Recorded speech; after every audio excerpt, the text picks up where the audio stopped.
और डीग में साइबर ठगों को पकड़ने गई पुलिस पर हमला हुआ है। ग्रामीणों ने आरोपियों को छुड़ाकर पुलिसकर्मियों से मारपीट भी की है। पुलिस का एक्शन लिया गया है। आधा दर्जन से ज्यादा लोग गिरफ्तार कर लिए गए हैं। विश्व में सबसे प्राचीन सभ्यता सिंधु, हड़प्पा और मिस्र की सभ्यता को माना जाता है, लेकिन डीडवाना में इससे भी हजारों साल पहले मानव सभ्यता का विकास हुआ था। डीडवाना क्षेत्र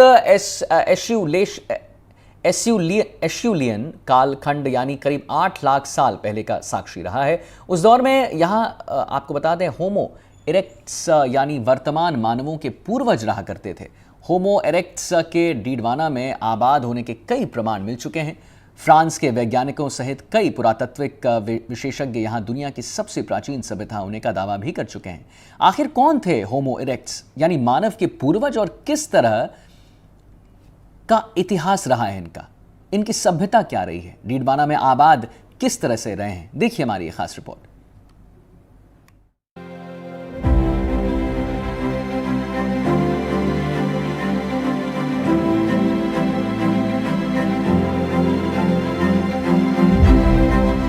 ये रेत के टीले बांगड़ नहर की वो पाले हैं जिसे एक खास क्षेत्र 16R के नाम से जाना जाता है। यही वो जगह है जो प्रागैतिहासिक कालखंड के साक्ष्यों को अपने अंदर समेटे हुए है। इस रेत के टीले में जिस स्थान पर वैज्ञानिकों ने खुदाई की थी उसे सर्वे ऑफ इंडिया की टोपो शीट्स के अनुसार 16R नाम दिया गया है। 16R और सिंघी सरोवर के आसपास 1980 के दशक में चूलियन इंडस्ट्रीज की खुदाई की गई थी, जिसमें मानव निर्मित आकृतियां यानी आर्टिफैक्ट्स और बड़े बड़े हस्त कुल्हाड़ मिले थे। वैज्ञानिकों ने इस पुरातात्विक आर्टिफैक्ट्स की आयु 25,000 से 3,50,000 पूर्व वर्ष की आंकी है।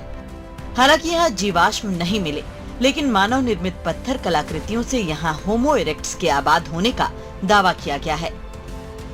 प्राचीन सभ्यताओं का जिक्र होता है तो सिंधु घाटी सभ्यता और मिस्र की सभ्यता का नाम जरूर आता है, लेकिन वर्तमान मानवों के पूर्वज यानी होमो इरेक्टस से संबंधित एक सभ्यता डीडवाना में पनपी थी, जिसके आबाद होने के प्रमाण यहाँ पर मिले थे। मैं आपको वो स्थान बता देता हूँ। इसको 16R एरिया कहा जाता है, जो बांगड़ नहर के में मौजूद है। बांगड़ नहर में वो स्थान है जहाँ होमो इरेक्टस आज लगभग 8.5 लाख साल पूर्व यहाँ आबाद थे और वे यहाँ शिकार करते थे। वैज्ञानिकों ने लगभग 30 से 35 साल पूर्व यहाँ पर खुदाई करके होमो इरेक्टस से संबंधित आर्टिफैक्ट्स और जिन हथियारों का वे इस्तेमाल करते थे, वे पत्थरों के हथियार थे, उनको यहाँ से खोज के निकाला था। आज वे सभी हथियार और आर्टिफैक्ट्स अलग अलग संग्रहालयों और कॉलेजों में शोध के लिए रखे गए हैं।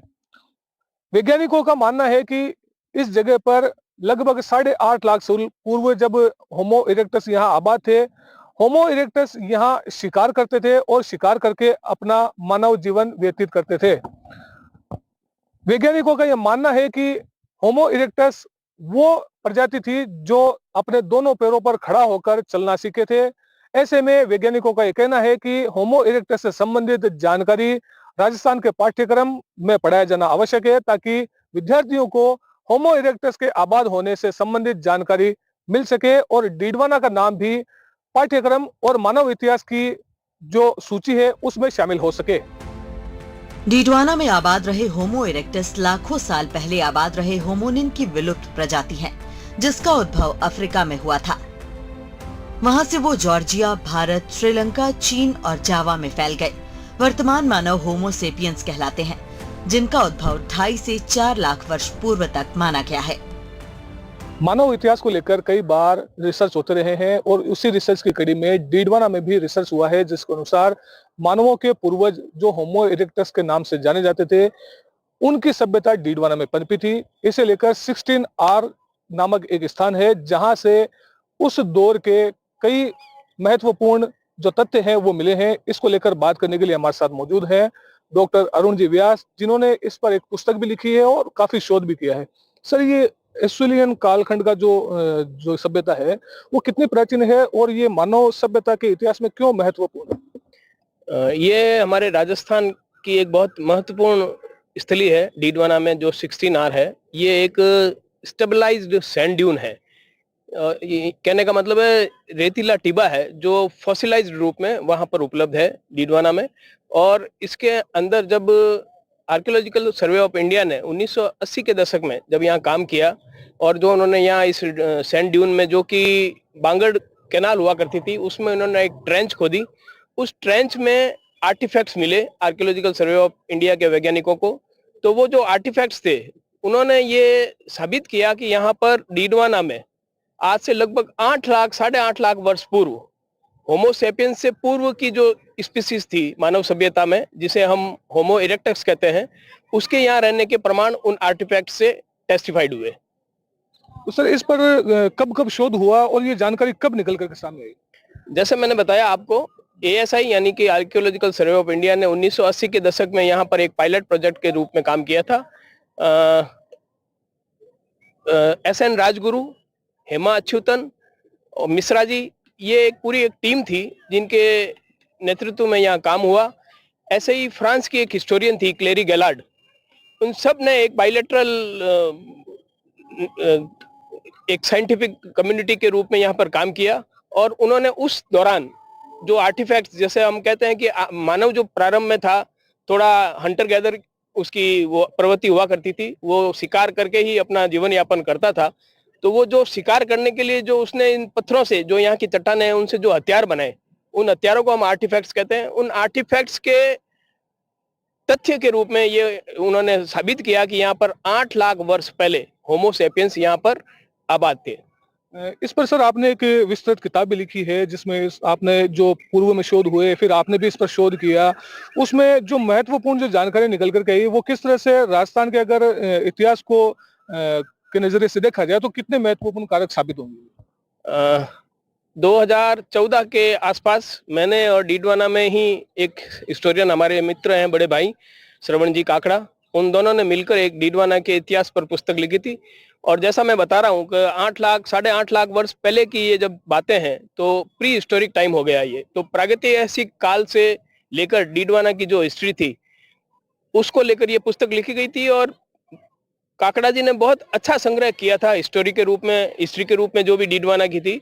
और ये जो एस्पेक्ट्स हैं जो ASI ने काम किया या जो जियोलॉजिकल इसके बैकग्राउंड है उस पर हमने मिलकर ये किताब लिखी थी। मैं आपसे ये कहना चाहता हूँ कि राजस्थान के अंदर अगर हमको कुछ जियोलॉजिकल एस्पेक्ट के साथ आर्कियोलॉजिकल एस्पेक्ट को शामिल करते हुए कोई साइट बनानी है, जो आजकल एक जियो पार्क का कंसेप्ट चला है यूनेस्को का, तो जियो पार्क डेवलप करने की डीडवाना में प्रचुर संभावनाएं हैं। इस बाबत में जैसे आपको बताऊं, GSI भी काम करता है, जियोलॉजिकल सर्वे ऑफ इंडिया भी। उसने राजस्थान में 2 साइट्स इस तरह से आइडेंटिफाई की है। एक जोधपुर में है, जो जोधपुर के मेहरानगढ़ और जसवंत थड़े के बीच में जो चट्टानें मिलती है जिनको हम इग्नेमराइट्स कहते हैं या मालानी रायलाइट्स कहते हैं, उनका एक उन्होंने मोन्यूमेंटल साइट डिक्लेयर किया है। इसी तरह से दूसरा साइट उन्होंने किशनगढ़ के पास में किया है जहां नेफेलिन साइनाइट मिलती है। तो ये रॉक फॉर्मेशंस के आधार पर GSI ने 2 ऐसी मोन्यूमेंटल साइट्स उन्होंने डिक्लेयर करी है राजस्थान में।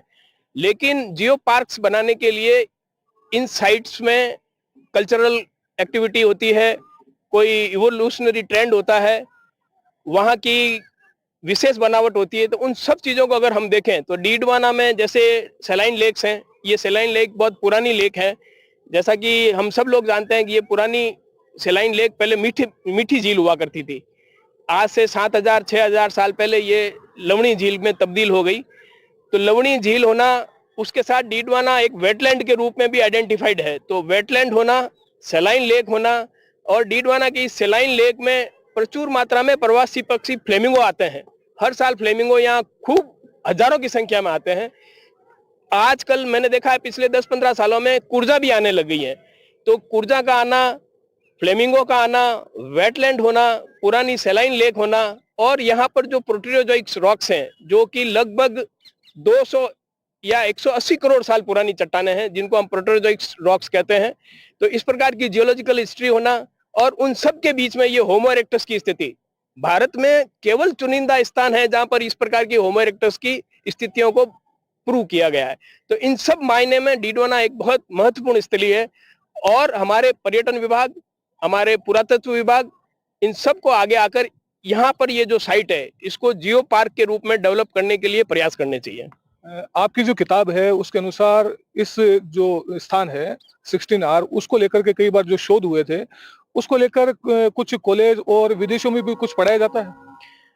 देखिए 16R को लेकर हमने पहले भी कई बार कहा कि जब तक लोगों में अवेयरनेस नहीं आएगी, डीडवाना के लोगों में भी मैंने प्रयास किया कि डीडवाना के लोगों को पता लगे कि 16R क्या है, हमारे राजस्थान के लोगों को पता चले कि 16R क्या है। अगर कई लोग जो हिस्टोरियंस हैं, जो आर्कियोलॉजी में काम करते हैं, वो गूगल पे जब सर्च करते हैं 16R लिखते हैं तो डीडवाना के बारे में बहुत बड़ा लिटरेचर उपलब्ध हो जाता है।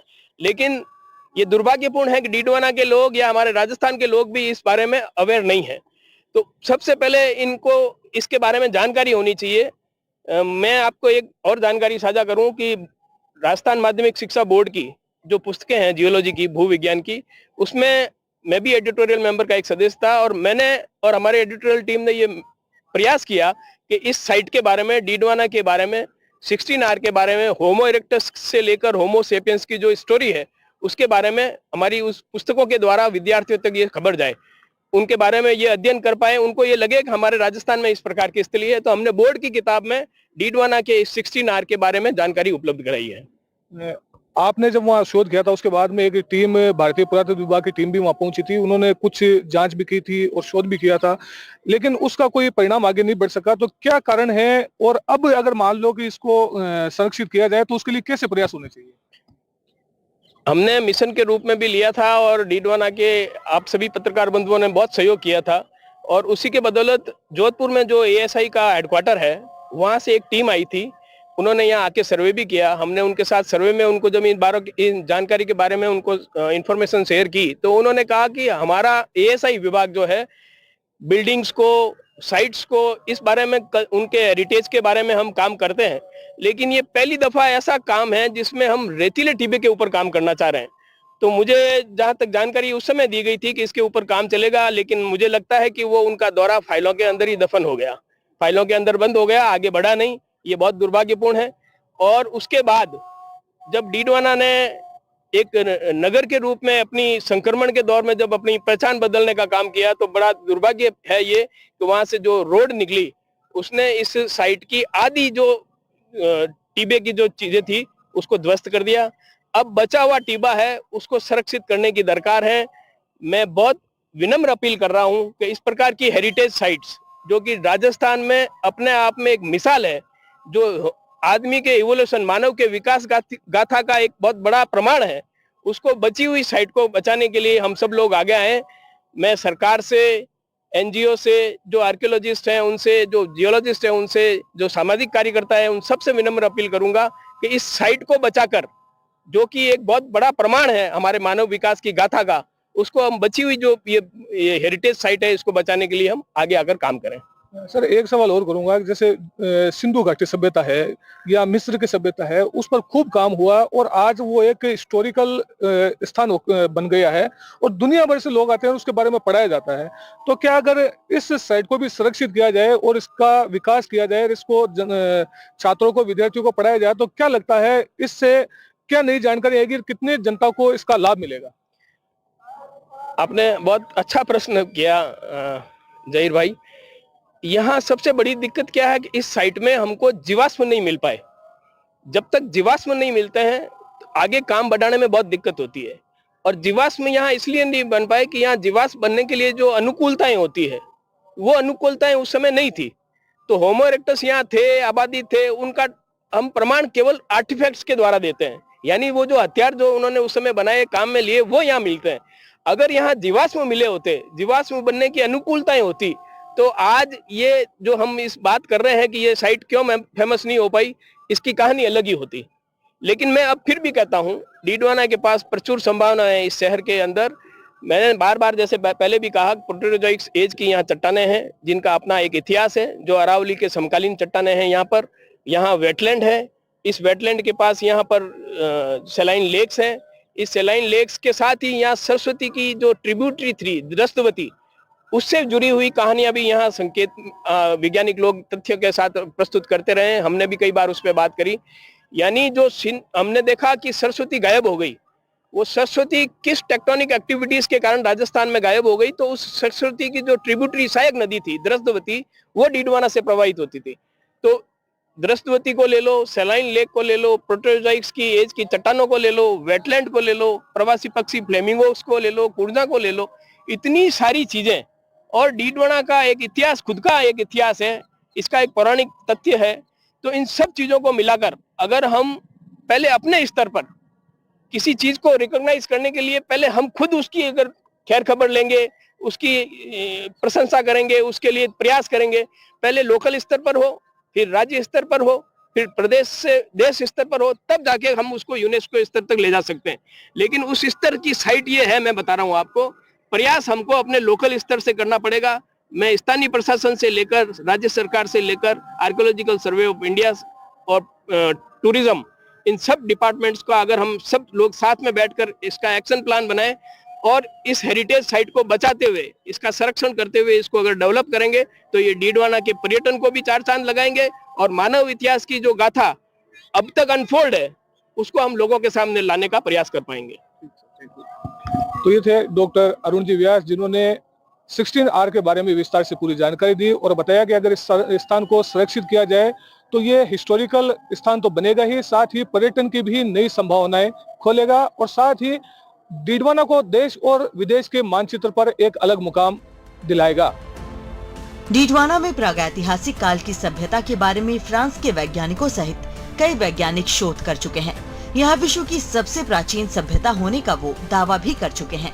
इन शोध के बारे में विदेशों में पढ़ाया भी जा रहा है, लेकिन राजस्थान की पाठ्य पुस्तकें अब तक इस विषय से अछूती हैं। डॉक्टर अरुण व्यास के मुताबिक 16R नाम की ये जगह मानव विकास और सभ्यता की गवाह स्थली है।